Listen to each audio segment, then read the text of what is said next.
Gini, ketika kita mendengar akan dilakukan, kami melihat itu ada inisiatif yang baik.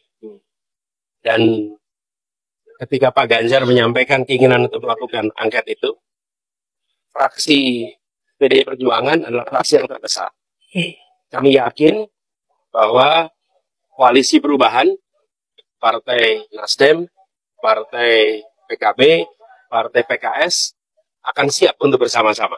Jadi siap, saya memandang dengan adanya inisiatif angket, proses di DPR bisa berjalan, kami siap dengan data-datanya, dan di bawah kepemimpinan fraksi terbesar, maka proses DPR bisa berjalan. Saya yakin Partai Koalisi Perubahan siap untuk menjadi bagian dari itu. Berarti dalam waktu dekat ada planning buat ketemu Pak Ganjar dan 03 nggak Pak Anies? Nanti kita kabarin. Anies ada komunikasi sebelumnya? Kan fraksi di PKB dikerahkan. Ya, udah dijawab sama Mas Anies, 3 partai solid. 3 partai solid. PKB juga siap berarti yang membawa ini ke 3 partai solid, bukan hanya PKB. Anies tanggapannya Pak Surya Paloh bertemu Pak Jokowi. Begini, saya Selamat datang di Lamulo Show.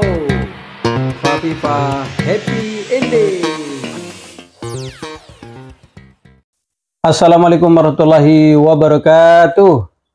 Sahabat Fafifa di seluruh tanah air, jumpa lagi dengan saya Lalu Hanan dari Fafifa TV, di mana pada hari Rabu ini tanggal 21 Februari 2024 saya sengaja untuk memberikan informasi terkini mengenai perkembangan politik yang ada di tanah air. Belakangan ini berapa hari ini bergulir mengenai berita-berita tentang hak angket, Kemudian kemarin tim hukum nasional Amin, bersama Anies Baswedan dan Caimin, melakukan konferensi pers, di mana di lokasinya ada langsung di posko tim hukum Amin. Kemudian ini diamini oleh tim Pak Anies atau Anies Baswedan sendiri mengatakan bahwa apa yang dilakukan oleh pihak 03 yaitu Pak Ganjar Pranowo untuk mengangkat hak angket diduga kecurangan pemilu maka ini akan didukung akan didukung oleh partai pengusung Pak Anies, yaitu ada PKS, kemudian ada PKB dan pendukungnya Darah Umat, artinya ini barang pasti bergulir terus teman-teman ya. Jadi ini informasi yang saya tadi update ini memang sudah ditulis di beberapa media Saya baca ini di Detik Di Detik itu ada Capres nomor urut 3 Ganjar Pranowo mendorong partai pengusungnya menggulirkan hak angket di DPR terkait dengan dugaan kecurangan Pilpres 2024. Usulan itu ditanggapi oleh Partai Gerindra, artinya Partai 02 sudah menanggapi juga hal ini. Nah, jadi hak angket itu sendiri teman-teman, memang itu adalah hak daripada DPR, Kalau kita baca secara detail, apa itu hak angket? Hak angket adalah hak DPR untuk melakukan penyelidikan terhadap pelaksanaan suatu undang-undang atau kebijakan pemerintah yang berkaitan dengan hal penting, strategis, dan berdampak luas pada kehidupan bermasyarakat, berbangsa, dan bernegara yang diduga bertentangan dengan peraturan perundang-undangan itu sendiri.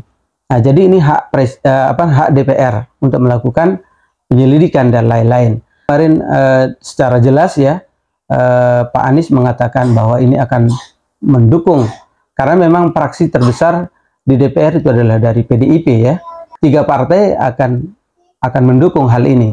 Nah, jadi ini terus bergulir teman-teman. Nah, nanti ini sebentar lagi kita akan saksikan sama-sama konferensi pers lengkap kemarin Pak Anies Baswedan dan Pak Muhaimin Iskandar bersama tim hukum Kita akan lihat nanti. Dan nanti komposisi kalau terjadi hak angket di DPR seperti apa, mungkin setelah video nanti akan sedikit saya kulik atau jelaskan komposisi seperti apa apabila ini terjadi hak angket di DPR.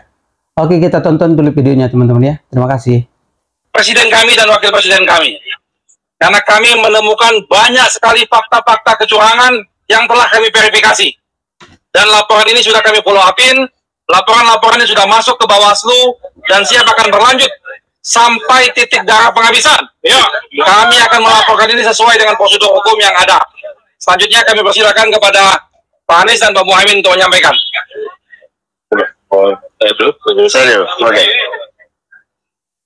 Terima kasih kepada tim hukum nasional, Pak Ari dan seluruh jajaran, terutama tim hukum daerah yang telah terus mengumpulkan fakta, data, potensi bagi persiapan terwujudnya pemilu yang jujur, adil.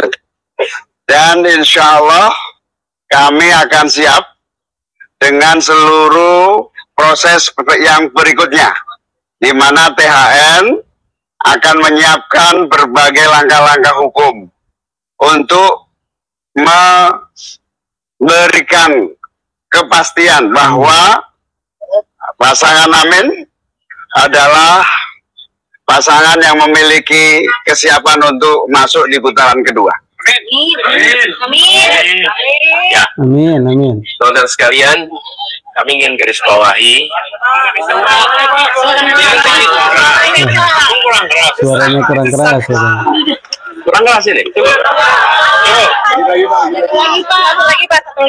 Satu volume lagi. Gini teman-teman, saya ingin tegaskan kepada semua bahwa pemilihan umum harus dijaga integritasnya.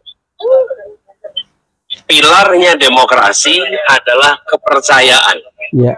Dan salah satu unsur dari kepercayaan adalah kejujuran.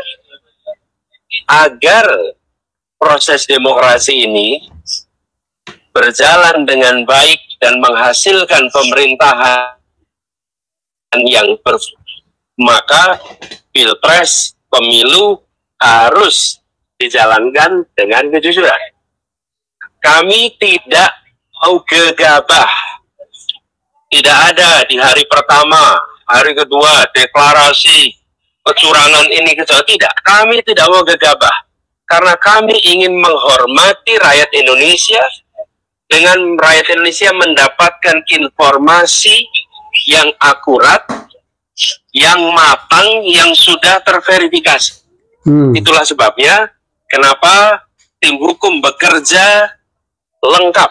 Dan kami bersyukur tim hukum ini sampai dengan daerah itu komplit di seluruh provinsi, mengumpulkan semua data, dan kami tidak akan menyampaikan informasi yang sekedar menimbulkan kontroversi, tapi kami ingin sampaikan kepada semua, dari temuan sementara kami menemukan problem yang terbesar bukan di TPS, tapi problem terbesar yang ditemukan adalah kegiatan-kegiatan pra-TPS. Kegiatan-kegiatan yang membuat aktivitas di TPS itu dipengaruhi dan tidak mencerminkan aspirasi rakyat yang semula ada. Ini temuan yang paling mendasar, pra-TPS. Nah, pra-TPS ini banyak aktivitasnya, nanti detail akan ada. Ini yang sangat mengkhawatirkan. Jadi, kualitas dari hasil pemilu yang sesungguhnya harus mencerminkan aspirasi rakyat, di dalam temuan kami, sebagian bukan aspirasi rakyat. Sebagian adalah aspirasi yang dipaksakan pada rakyat. Dan proses itu tidak terjadi kebanyakan di TPS atau sesudah TPS, tapi terjadinya sebelum sampai ke TPS. Sebagai sebuah praktek ketidakjujuran, ini adalah peningkatan kualitasnya dibandingkan yang dulu-dulu. Dan ini yang bisa mengganggu demokrasi kita. Jadi saya ingin mengajak kepada seluruh rakyat Indonesia, apapun pilihan pilpres saudara sekalian, boleh memilih nomor 1, boleh memilih nomor 2, boleh memilih nomor 3, tapi harus sama-sama memilih pilpres yang jujur. Apapun pilihannya, mau pilih 1, 2, 3, harus sama-sama kita pilih yang jujur. Dan keberhasilan karena kejujuran akan menghasilkan kekuatan moral yang kuat. Tapi kalau keberhasilan yang tidak ditopang dengan kejujuran, apalagi dengan pelanggaran-pelanggaran, dia akan menghasilkan cacat moral yang berdampak besar. Saya ingin ingatkan pada semua, pelanggaran-pelanggaran seperti ini bisa terjadi di bidang-bidang yang lain. Kalau pelanggaran di bidang pemilu dibiarkan, sebentar lagi akan terjadi di tempat lain. Di kompetisi bisnis kita akan menemukan ketidakjujuran. Di dalam praktek-praktek perubahan peraturan kita menemukan ketidakjujuran. Jadi penularan akan terjadi bila peristiwa di sini dibiarkan. Karena itu pada siang hari ini ketika kami berkumpul bersama di sini kita mendengarkan nanti sesudah semuanya lengkap pada waktunya tentu akan ada langkah berikutnya. Tapi sekali lagi saya ingin sampaikan, kami tidak gegabah, kami tidak akan menyampaikan informasi sekedar membuat kontroversi, karena kami ingin menghadirkan hasil pemilu pilpres yang berkualitas, yang penuh dengan nilai kejujuran.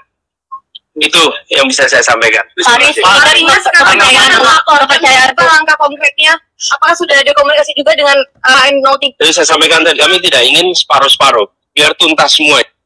Sekarang proses pengumpulan sedang jalan terus. Pak Anies, ini kan kepercayaan publik terhadap KPU, Bawaslu, dan juga MK ini mulai berkurang. Nantinya ketika masalah ini dibawa ke MK, seberapa yakin keputusan nantinya itu akan adil? Begitu, Pak Anies? Kita tunggu nanti. Yang jelas bagi kami sekarang, kami ingin agar semua informasi yang terkumpul, terverifikasi, solid, dan kami minta kepada semua jajaran aparat kita, jangan ada yang mengintimidasi mereka-mereka yang mau bersaksi. Ya. Karena kita sudah menemukan di lapangan, mereka yang menemukan praktek-praktek penyimpangan, itu mengalami intimidasi, mengalami ketakutan, padahal ini negeri yang merdeka, jangan sampai itu terjadi. Masalah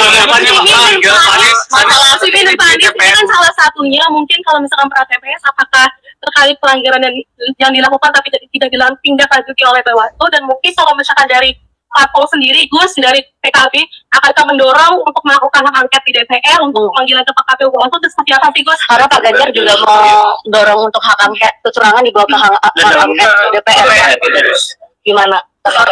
Ya, ini ketika kita mendengar akan dilakukan, kami melihat itu ada inisiatif yang baik. Dan ketika Pak Ganjar menyampaikan keinginan untuk melakukan angket itu, fraksi PDI Perjuangan adalah fraksi yang terbesar. Kami yakin bahwa koalisi perubahan, Partai Nasdem, Partai PKB, Partai PKS akan siap untuk bersama-sama. Jadi siap, saya memandang dengan adanya inisiatif angket, proses di DPR bisa berjalan, kami siap dengan data-datanya, dan di bawah kepemimpinan fraksi terbesar, maka proses DPR bisa berjalan. Saya yakin Partai Koalisi Perubahan siap untuk menjadi bagian dari itu. Berarti dalam waktu dekat ada planning sama Pak Ganjar dan 03 apa nih? Nanti kita kabarin. Ada komunikasi sebelumnya kan di PKB dikerahkan. Ya, udah jawab Mas Anies, 3 partai solid. 3 partai solid. PKB juga siap berarti yang membawa ini ke 3 partai solid, bukan hanya PKB. Anies, tanggapannya Pak Surya Paloh bertemu Pak Jokowi. Gini, saya ingin sampaikan bahwa kita semua ini solid, tidak ada yang berubah. Ya, Anies Muhaimin jalan terus bersama. Kita ini bekerja intensif tiap hari terus. Memang tidak selamanya muncul di media. Karena memang bukan hari kampanye. Kalau hari kampanye memang kita ada kegiatan-kegiatan kampanye terbuka.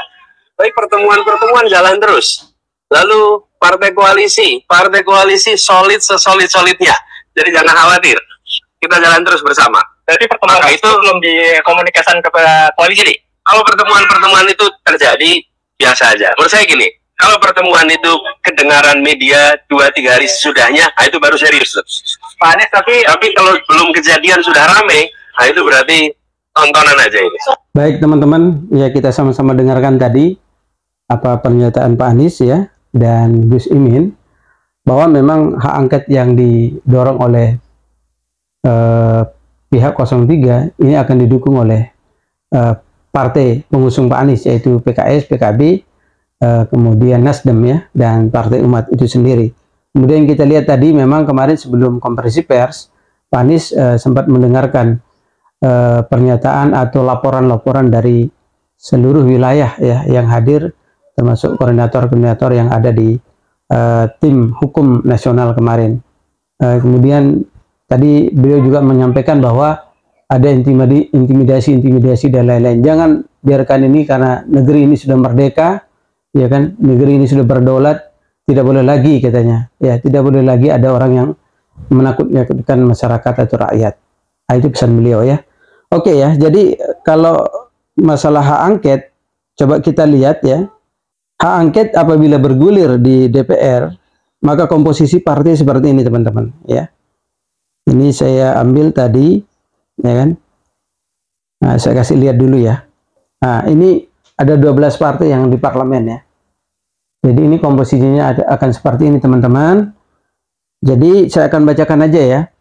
Bila terjadi hak angket oleh partai pendukung hak angket pemilu curang, ya ini PDIP, ya kan? Dimana memang posisi 19,33, Nasdem 9%, PKB 9%, PKS 8, P3 4, total 50,39 suara. Kemudian partai yang tidak mendukung hak angket ada Gerindra 12,5, Golkar 12,31, Demokrat 7,7, PAN 6,8, total 39. Hak angket ini artinya, ini kalau kita lihat komposisi tadi 50 banding 39 teman-teman. Artinya suara dari pihak 01 dan 03 yang diusung oleh partai masing-masing ini punya suara lebih besar. Artinya ini hak angket ini cukup apa namanya ya, ngeri juga ya teman-teman ya. Karena memang dari hak angket ini nanti ini akan bisa mendorong ya ke arah pemakzulan, ya kan? Memang ini sudah sesuai dengan undang-undang yang berlaku gitu ya. Demikian informasi dari saya teman-teman ya, sahabat-sahabat yang selalu ya kan bersama kita, selalu bersama-sama, yang setia di channel 3 Tercinta, ya kan? Saya Lalu Hanan dari Fafifa TV. Terima kasih. Assalamualaikum warahmatullahi wabarakatuh.